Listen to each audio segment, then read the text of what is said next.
Hello বন্ধুরা, myself কনিতে visit করার জন্য তোমাদের সবাইকে জানাই মোস্ট ওয়েলকাম আর অনেক অনেক ভালোবাসা। কেমন আছো তোমরা সবাই? আশা করছি তোমরা সবাই খুব ভালো আছো আর আমিও আছি কোনো রকম। দেখো, পাঙাশ মাছ, আজকে হচ্ছে মঙ্গলবার। হ্যাঁ, পাঙাশ মাছের মাথাটা ভেজেছি, সাথে আছে আরও 8খানা মাছ। তো বন্ধুরা দেখো, এই মাছগুলো আমি ভেজেছিলাম, দেখো তেলের অবস্থা দেখো, কালো হয়ে গেছে। তো যাই হোক, ফোড়নটা দিয়ে দিই। আজকে রান্নার ভিডিওটা খুবই ছোট হবে আর খুবই সিম্পলভাবে হালকা পাতলার মধ্যে করব, ঠিক আছে? আজকে আলু ছাড়া।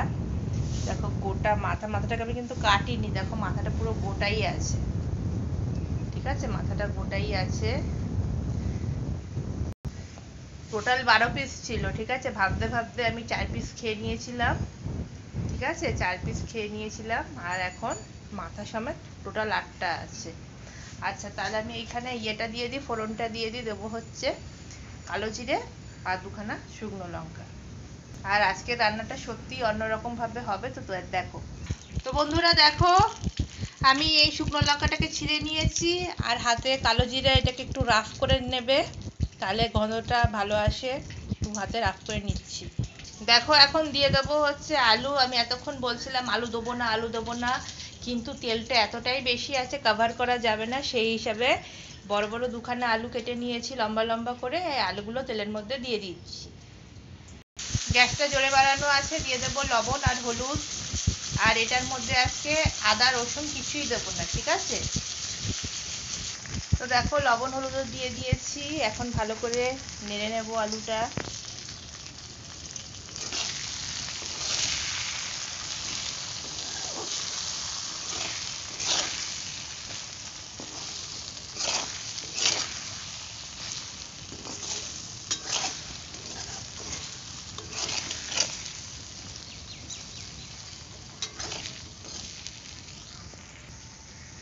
আলুগুলো ভাজা হয়ে গেছে, দেখে নাও,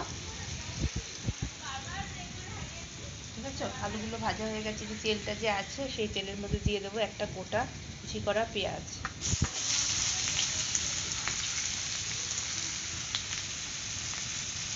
আর দেখো, এই 2খানা টমেটোকে মিক্সিতে পিউরি করে নেব, ঠিক আছে? দেখো, পেঁয়াজগুলো অনেকটা নরম হয়ে এসছে আর দিয়ে দিচ্ছি টমেটো পেস্ট। এটা কিন্তু আবার আজকে অন্য ভাবে করছি, আদা রসুন ছাড়াও যে কিভাবে হালকা পাতলার মধ্যে করা যায়, আজকে সম্পূর্ণই হালকা পাতলা, শুধু পেঁয়াজ টমেটো অল্প রান্না হচ্ছে, আদা রসুন ছাড়া, ঠিক আছে?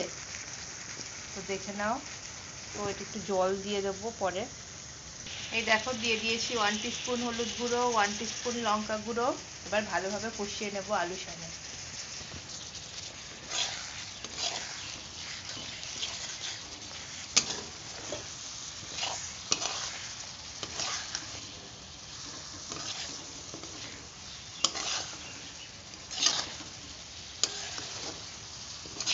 মশলা থেকে যখন নাকি একটু তেল ছেড়ে আসবে, তারপরে আমি জলটা দেবো, জানো?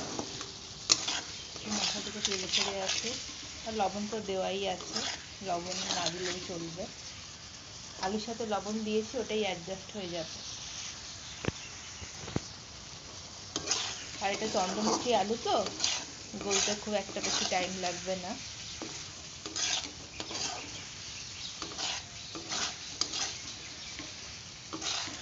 আলু একটু জল দিলেই তাড়াতাড়ি সিদ্ধ হয়ে যাবে।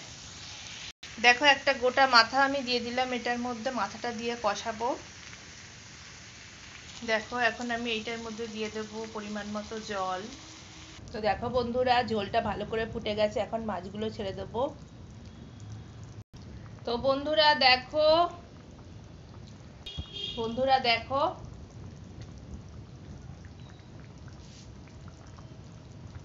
এই দেখেছো মাছটা কত ভালোভাবে হয়েছে। এখন আমি এর মধ্যে দিয়ে দেবো ধনেপাতা কুচি। এই দেখো, ঠিক আছে? না, প্রথমে দেবো গরম মশলা, ঠিক আছে? ঝোলের মধ্যে দিয়ে দিচ্ছি গরম মশলা গুঁড়ো আর দিয়ে দেবো ধনেপাতা কুচি, দিয়ে তারপরে তোমাদেরকে ফাইনাল লুকটা দেখাচ্ছি। দেখো, দিয়ে দিয়েছি, এবার ধনেপাতা দেওয়ার পালা। দিয়ে দিব ঘি। দেখো ধনেপাতাটা একটু মিক্সড করে নেব।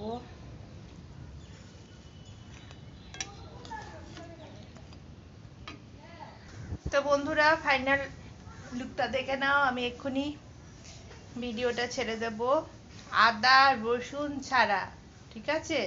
আজকে একদম হালকা পাতলা করে রান্না করলাম, যেখানে পেঁয়াজ টমেটোর উপরই রান্নাটা হয়েছে, ঠিক আছে? আর ফোড়নে তো কালো জিরে শুকনো লঙ্কা দিয়েছি, দেখতেই পেয়েছো। হ্যাঁ, ঘি, গরম মশলা, ধনেপাতা, বুঝতেই পারছো, ঠিক আছে? আমি এখন বাটির মধ্যে সার্ভ করব আর ভিডিওটাও এন্ড করব। তো এই ভিডিওটা যদি তোমাদের ভালো লেগে থাকে, পাঙ্গাস মাছের ঝোল ভিডিওটা, তাহলে লাইক কমেন্ট শেয়ার সাবস্ক্রাইব করবে। সাবস্ক্রাইব করার পর অবশ্যই অল নোটিফিকেশানটাকে ক্লিক করে দেবে। সবাই ভালো থেকো, সুস্থ থেকো। চলো টাটা টাটা।